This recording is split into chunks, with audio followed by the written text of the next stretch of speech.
retina consists of four different types of cells. First one is epithelial cells.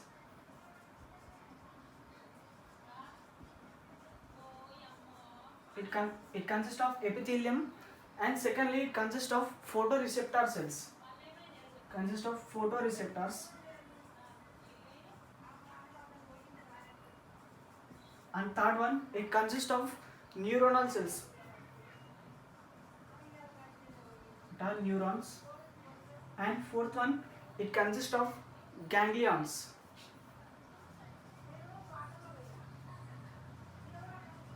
These are the four different types of cells which are present in retina, that is epithelium, photoreceptors, neurons and ganglions. Now if we remove a piece of retina as we discussed earlier and study detail here, let us consider this is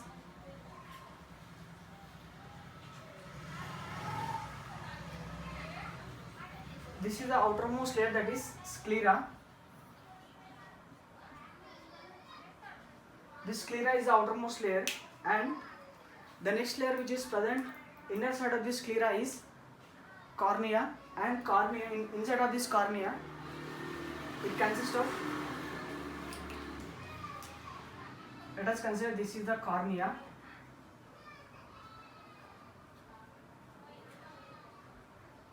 which is highly vascular,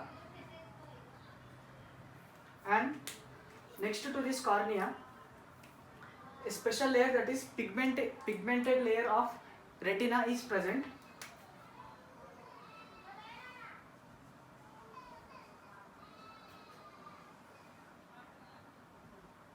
This blue color structure is the pigmented epithelium.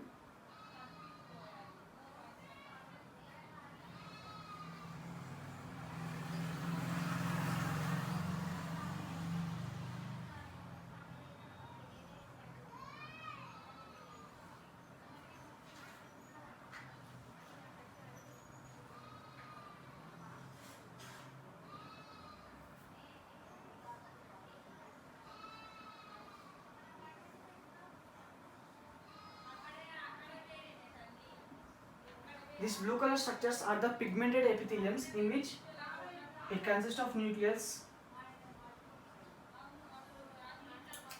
and it consists of secretory granules in it.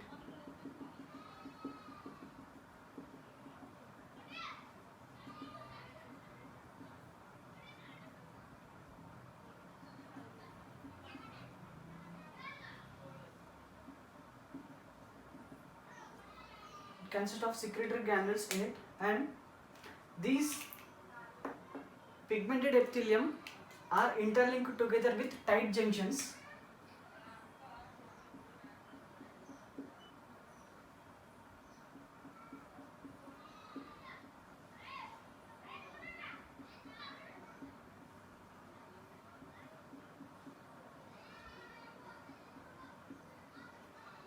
These are interlinked together with the tight junctions, and this is pigmented epithelium, that is epithelial layer, and next layer is photoreceptors layer. These photoreceptors are of two types, one is rods and other one is cones. Let us draw the structure of rods.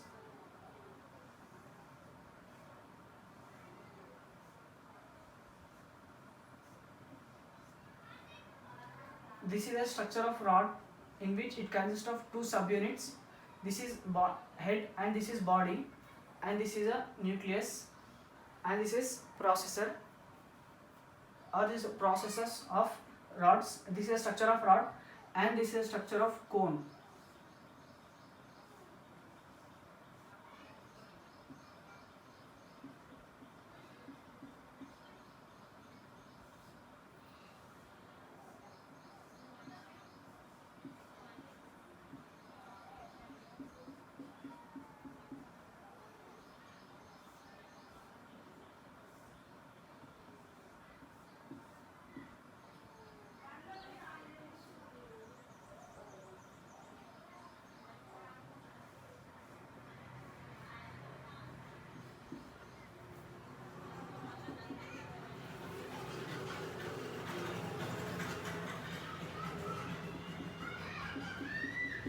These are the structures of rods and cones. These are rods and these are cones. Now the rods consist of special protein, that is rhodopsin,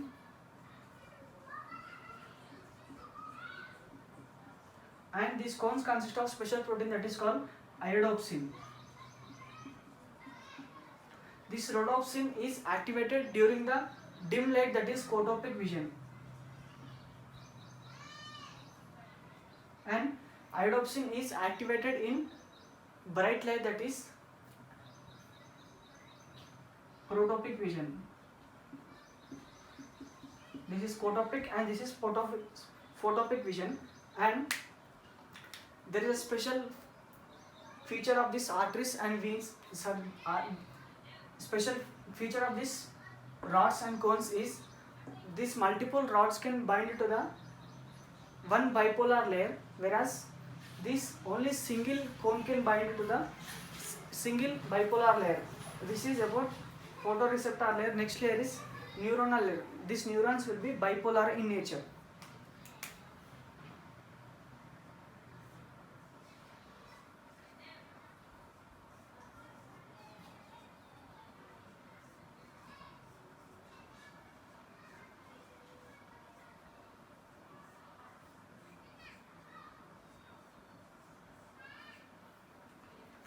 These are the bipolar layers in which it consists of one cell body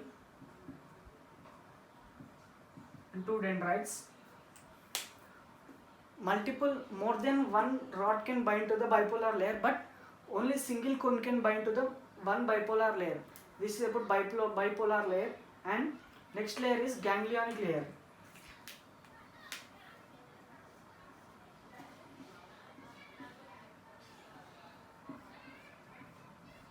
It consists of ganglionated cells.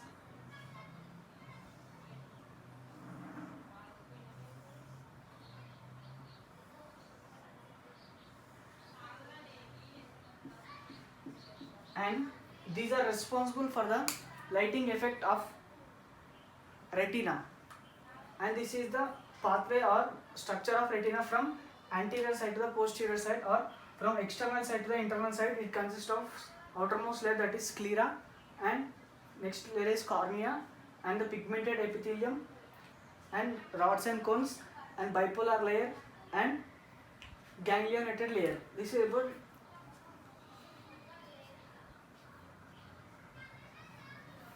and let us discuss about the fluids of eye.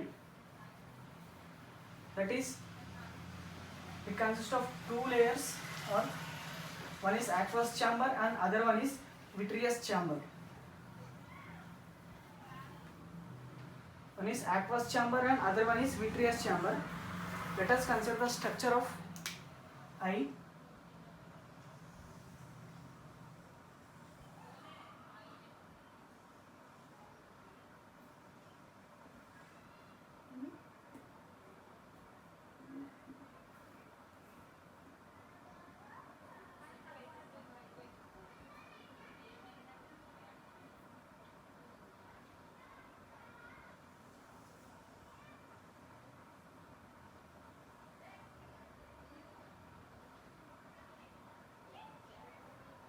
And these are the two iris.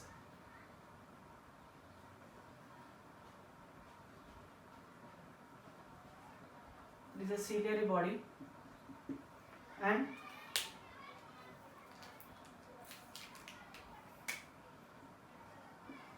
this is pigmented epithelium.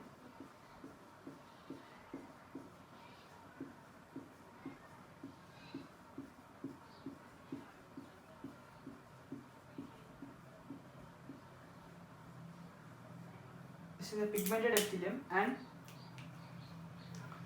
next to the pigmented epithelium, these are the neural fibers.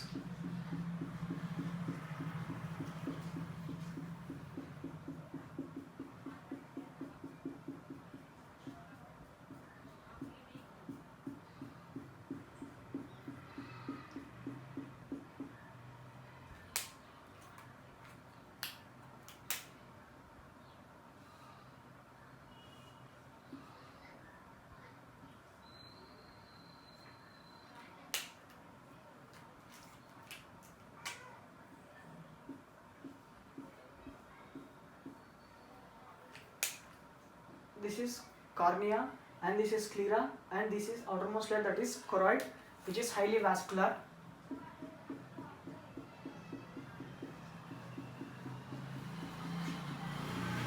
Now there are two chambers present in the eye.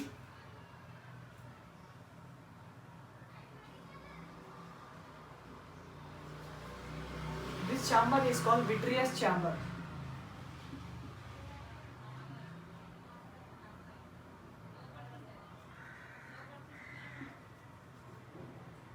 And this chamber is called aqueous chamber.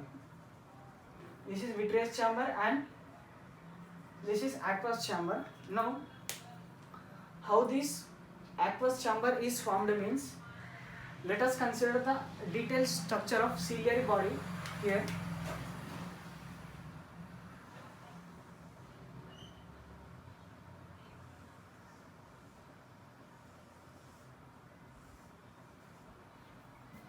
Let us consider this is a structure of ciliary body. This is anterior end. This is posterior end. Now, this anterior end is folded like structure.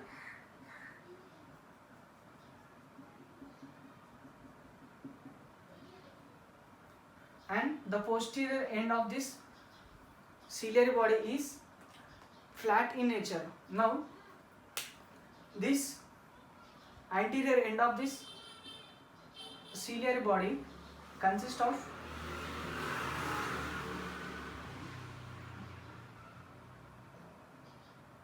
ciliary stroma.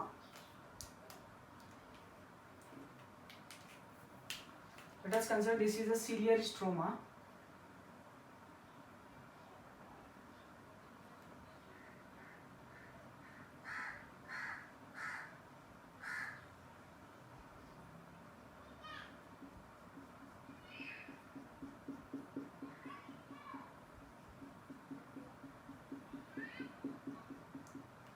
Let us consider this is a ciliary stroma.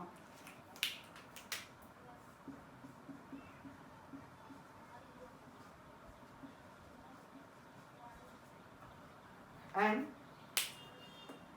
the outer side of this, from here, the inner side of the ciliary stroma consists of ciliary muscles.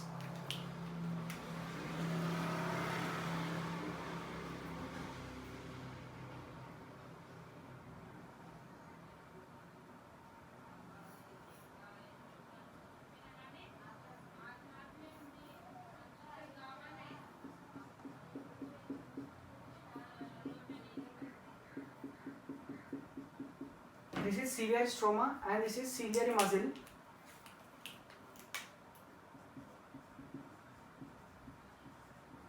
And this ciliary stroma, first of all, this ciliary stroma will release sodium ions into the space, into this underlying space. Now, whenever these sodium ions are released from this aqueous stroma,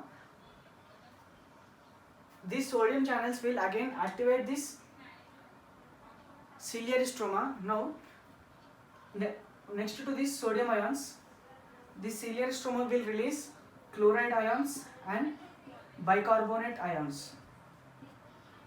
So here, ultimately, sodium chloride will be formed and sodium bicarbonate will be formed. Now, whenever this sodium chloride and sodium bicarbonate will be formed in this area, ultimately this sodium or this ciliary stroma will release water into this space. It will release the water into the space. Now, the water which is present at this stage will be translocated to all these places.